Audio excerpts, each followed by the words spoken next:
Welcome to the Therapist and the Wildcard, the show about grief, mental health, and all the messy stuff in between. One of us helps people heal for a living, and the other probably needs more therapy. Together, we keep it real, raw, and sometimes ridiculous. Welcome to the Therapist and the Wildcard. I'm Vit, certified grief coach, psychology student, widow, and wildcard. And I'm Jen, the clinical social worker that keeps the girl in check. Oh. Yes. And today's topic is the stigma around mental health. So, where do we begin? With me? How easy was it for you to go to a therapist for the first time in your life? Well, how old were you first? So the one that I saw through church wasn't a technical therapist. Okay. Because I saw her for 10 years. Okay. Oh, actually in middle school, they made me see somebody. Okay. But our family friend was the school social worker. Oh. So then I couldn't see her. So then I had to see the vice principal. And my mom worked at the school too. So it was a little awkward. Yeah. So yeah, I was in middle school. And it was mandatory. It's not like you were like, Mom, I need to go see a therapist. No, they were like, that one needs therapy. Go on. Yeah, but I didn't really think of it as therapy back then. It was just, oh, I'm crazy and the school's worried about me. I don't know. You were 11, right? 12? Yeah, middle school. I don't know how old you are. But growing up, I had a lot of friends who struggled with mental health. And so I had a lot of friends who struggled with mental health, and I didn't really understand it. Well, right. It's not like your parents were like, you have a mental health problem. You need to go talk to somebody, right? It's like, we see you're struggling. They didn't even see I was struggling. They were like, just go. My whole household was a mental health issue. Okay. Fair enough. Okay. So, I never really understood, oh, I have depression, I can't. Or, right. I had a friend who had depression and some other issues, and she was she went on disability because she couldn't work. And in my head, I was like, no, you suck it up like the rest of us. Right. And you go to work. You just do it. You don't use that as an excuse. Right. And then I got hit with, I don't want to say actual mental health issues, but where it affected my life. My day-to-day life with the OCD. Yep. And then I was like, oh, no, you don't have control. Right. It's controlling you. I left a job because of it. Yeah. Without notice. That's not me. Right. You're not that person. So, shit, yeah. I never said anything to the person who was struggling, but in my head, I was judging them. No, suck it up. Right. You're fine. Do this, it's okay. do that. What do you mean you can't go somewhere because you have anxiety? What? Go. Right. And then you had anxiety. It. Yeah. So did you seek out help before you quit that job? Or did you quit that job and go oh shit, I've got issues? I don't remember. I knew I had issues. Just throw that out there. I knew. Good talk, okay. But I don't think the ERP therapy came until after I quit. Okay. Yeah, because it was so bad at that point that, I had to have been gone. Okay. And then, before the ERP therapy, I tried just a regular therapist because I couldn't find an ERP therapist. Right. So I was at this point, I just need something. Well, and how did you know to seek out an ERP therapist? Did you just Google this shit or I think I just researched it. Okay. Yeah. So you're this is what I need. This will fix me. Mm-hmm. Yeah. Okay. Yeah, because once I realized I had contamination OCD, and, you know, how to fix it or get rid of it, everything came back to like ERP. And I was like, okay. I couldn't find one. I got on a list for a place in Ann Arbor that was like specialized in it. Their wait list was over a year long. Oh my God, that's horrible. And like, it was in person. And I was so desperate. I was like willing to drive to Ann Arbor for this help. Yep. So I contacted a couple other ERP therapists. They all had like huge ass wait lists. So at this point I was like, somebody is better than nobody. Right. So I don't even care what they specialize in. I just need help. We need to talk. So I found a therapist. One of my old friends, her parents own practice. So it's big, whatever. And I had reached out to my friend's mom and I was like, hey, I just need help. I need a little something here.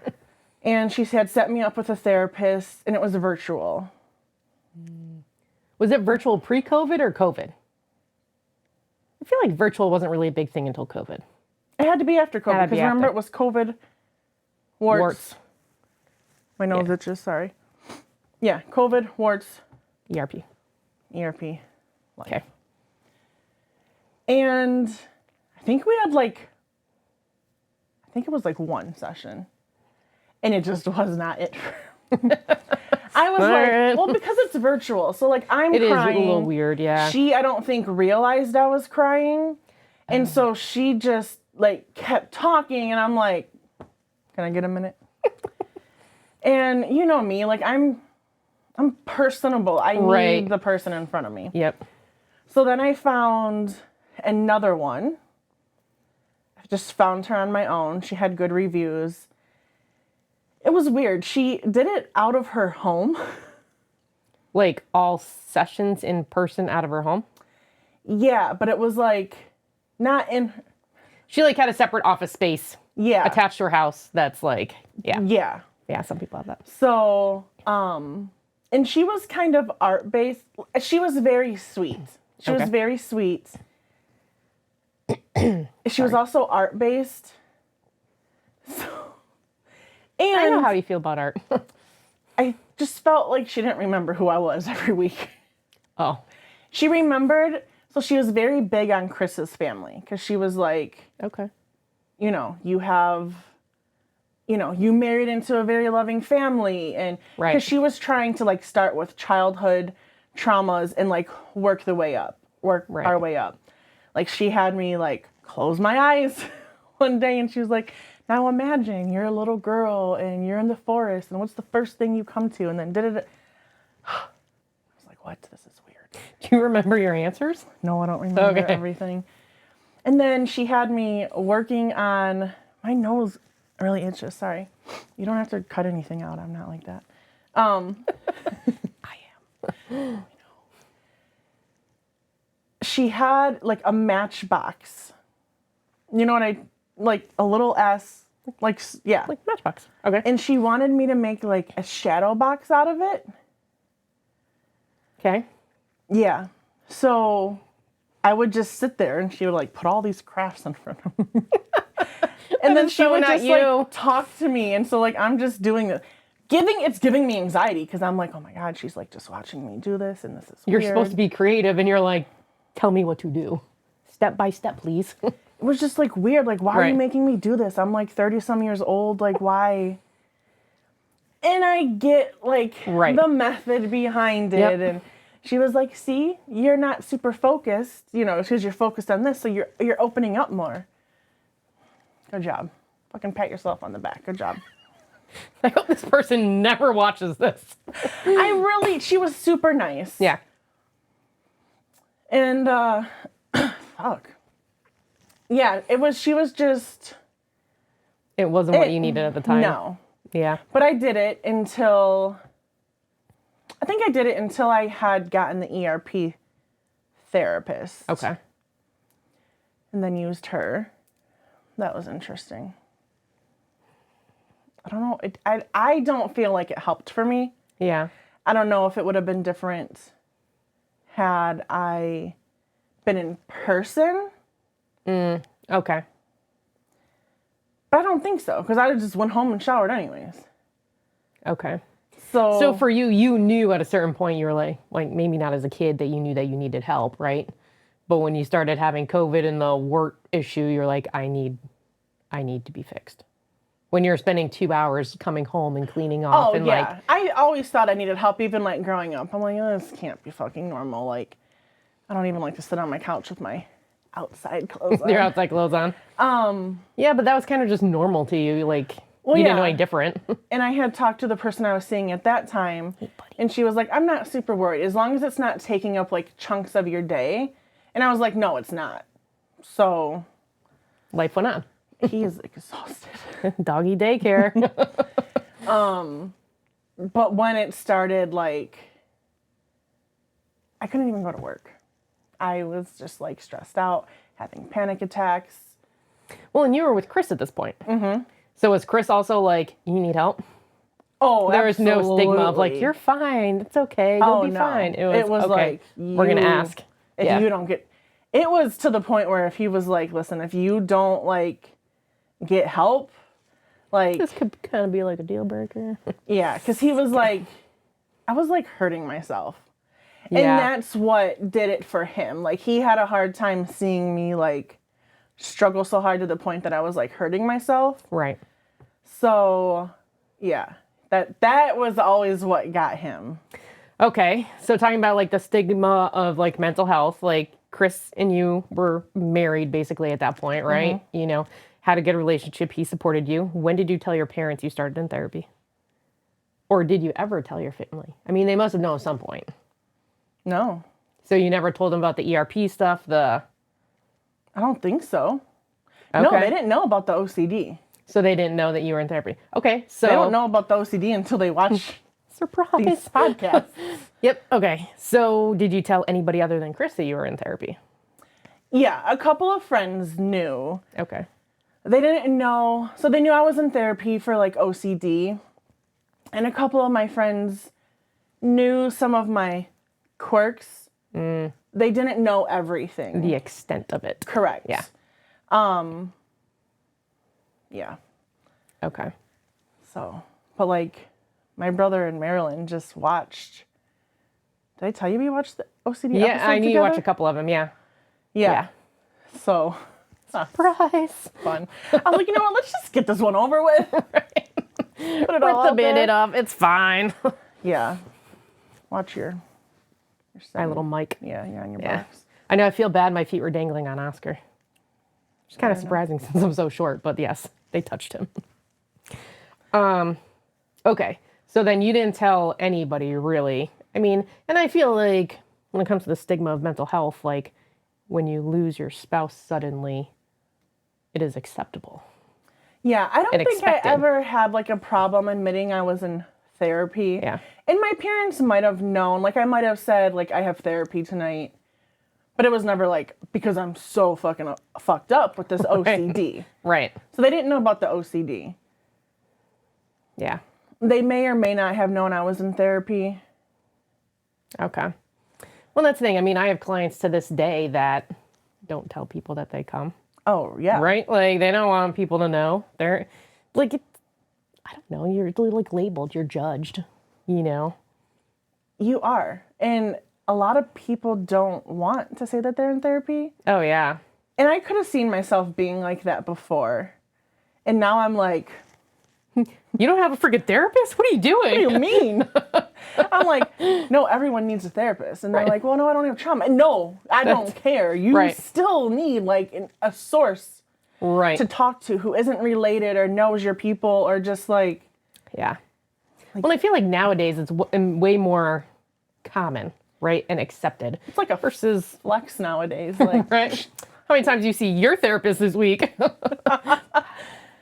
Well, right, and the thing, story. so look at like 10, 15 years ago, like it wasn't necessarily a widely done thing. It wasn't as no, popular. people didn't really. It was a very like private and personal experience. Well, and that's the thing now too, is like even there's like a generational difference, right? I mean, I have clients who are in their 20s or 30s and they're talking about their grandparents who are in their 70s and they're like, I can't tell them that I come here. Like, I can't tell them that I have my problems. parents Like, think I I'm can't. crazy because I'm in therapy. Well, yeah. Oh, hello. But Wild card. But yeah, like, it is very much a generational thing. And I feel like people my age are like, they normalized it. Right. There you go. Normalized. Good word. Normalized therapy. Yep. I don't know what I would do without therapy. It's different how it was 10, 15, 20 years ago. You know, I have had adolescents been like, yeah, my friend blah, blah, blah goes to therapy too because she has anxiety too. And I'm like, okay, so we all talk in school about having anxiety and this and that. And like, it's very normal nowadays. Like when I was in school, you didn't talk about it. Like if you had anxiety, you were weird. They were like, oh. Who even really knew what anxiety was? Right. Well, we all had anxiety. We just didn't realize. Label it. We all had depression at some point, right? We just didn't label. We were just having a bad day or a bad week. Like, yeah, well, scratcher. Yeah, sorry. It's all right. He can bleep that out. Sorry, Steve. But yeah, like, you know, it was totally different back then. And even now, the generations, part of it too is it's a trust factor, right? If we're going to reveal something that makes us vulnerable, we're only going to reveal it to the people that we trust, not to use it against us. Well, so funny story. Okay. Well, I don't want to put people on blast, but bleep, bleep, bleep, bleep, bleep, bleep. So when I was seeing somebody through the church, they weren't technically a therapist. Okay, they were like a pastoral counselor or something. Mentor. Okay. But I saw this person like weekly for like 10 years. But did it help? Yeah. Okay. She did. Like I genuinely like respected her and what she had to say. Right. But like my friend also saw her and like family friend, like there was a whole thing of us. Like we did like family sessions, counseling, for lack and, of better word. Yeah. And I don't know if our stuff ever really stayed private all the time. There's that. Okay. Yeah. Because I would know things that I probably shouldn't know. I don't know what was being... And then, you know, if I know things, what else? What are they saying about you? Right. Yeah. So that kind of gave me a little bit of therapy trauma, even though it wasn't real therapy, but you know what I mean. But like, right, you're still a little reluctant to be like able to trust this person. Right. So yeah, it's fun. Well, and that's the thing, right? We all need trusted people in our life. It doesn't really matter what the label is. It's beneficial sometimes when it's a neutral party, one that can't Way tell your beneficial. secrets. You know, Well, you due to feel HIPAA compliance. safer when they're Right. not connected, or they're Right. what? That'd be like a third party. Yeah. Yeah. So you just feel safer because who the hell are you gonna tell? Can't tell anybody. So Like, here I am with all your can't- secrets, Vit. You can't legally What do you guys tell wanna know? anyone. Just kidding. I mean, you could, I guess. I mean, now. you were pretty much rolling out your secrets, so I have to do nothing. I don't really hold back. No, you really don't. Well, I mean, you did a little bit in the beginning. Okay. And I guess that's part of it too, is like the stigma of, no, I'm here for grief. Blah, blah, blah, blah. I'm not going to reveal You're all right. my shit. I was embarrassed to talk about it still. Right. It's not something you're proud of, right? We're not proud that we have anxiety. And I lost a like, therapist over it before. a little traumatic for you. Yeah. I'm in the trenches of life with contamination OCD, trying to pull myself, trying to do everything I can to better myself. Yeah. And she's like, huh, you got it bad. I don't know what I can do for you. And then in the midst of that, I get the cancer, so then it gets worse. And then she's just like, Okay. Refer on. Yeah. So then that gave me a little bit more therapy trauma, if you will. Well, and that's the thing, right? If you have a bad experience with a therapist, how likely are you going to go find another therapist? Right. You give up. And You're like, oh, they're all like this. Bye. I was striking out because Yeah. I had the virtual one who didn't know I was crying and was like, kept talking. And I was like, hello, see my tears. Then I had artsy fartsy therapist, ERP, who quit on me. I don't even know what you call it. Right. And then my husband dies, and I'm like, oh, great. Now I gotta go what? find another one who's not gonna do anything. And here we are. And then I found you. Right. Well, that's the thing too, and I'm sure we'll have a whole topic or show on this, but like, don't give up with just the first one. You know, and do your consultations. Call and have a 15-minute conversation with people. See if it's a good fit. You're never gonna know, but don't assume that all therapists are the same. Right, they're not. They're not. You got to find your place. That's all that it comes down to. And like, just because you're good for me doesn't mean if I refer somebody to you that it's going to be a great good for match. them. Yeah, absolutely. So, which shocks me that nobody would like. If like someone didn't like you, I'd be like, what? Yeah, you need therapy right now. Let's talk. But the truth of the matter is, like, you're not for everybody. No, absolutely and that's not. fine. Yep.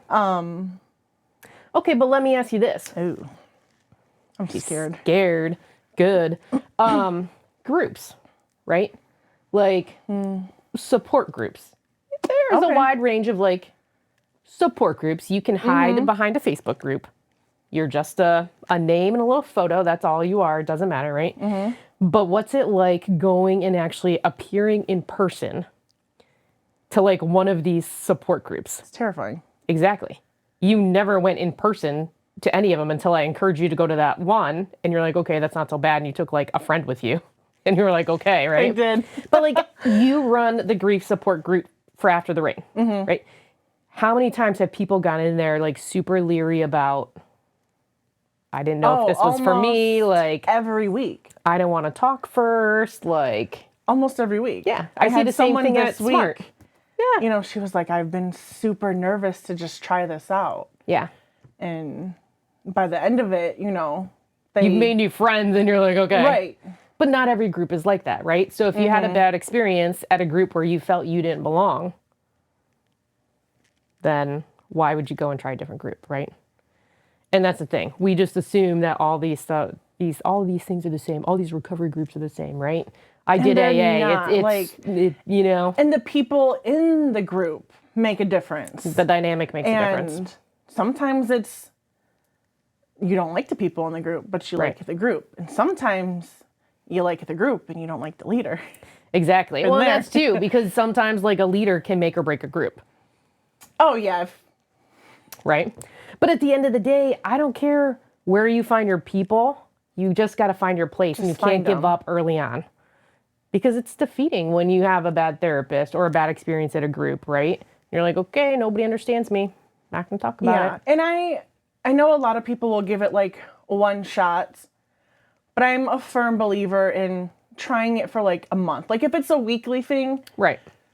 Try it 3 or 4 times before you make like your final decision. Right.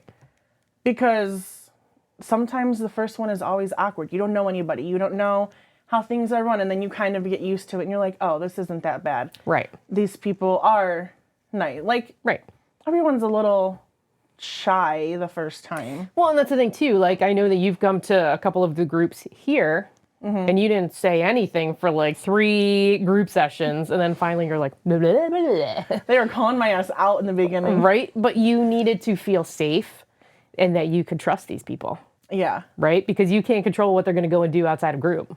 But you need to be okay and feel that you can trust them to kind of dabble some of that vulnerability out there. And I'm definitely an observer first. Oh, totally. You're curious.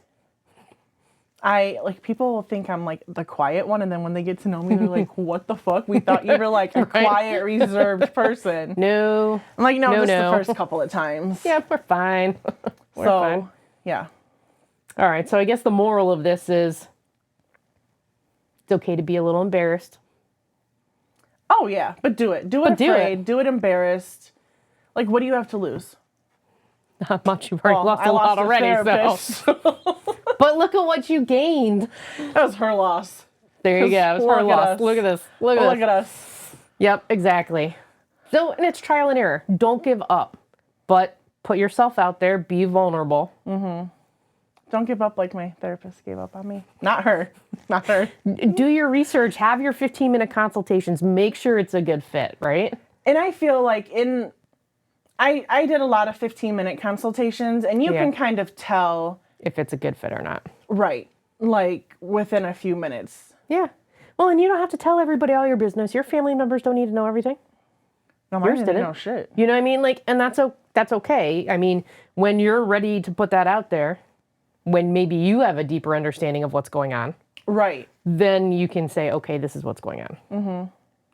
Right? Facts. Cool. All right. Well, thanks for joining us. That's a wrap for the Therapist and the Wildcard. One of us brings the therapy, and the other brings the chaos. Together, we'll be back with more laughter, healing, and everything in between.